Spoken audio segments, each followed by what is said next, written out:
Okay, so the cycle's ended. Cycle's now ended. I'm just gonna tip out all the water and then unload it.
I drained out all the water.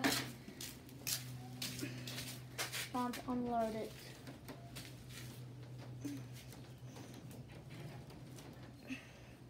Okay, I think that's good.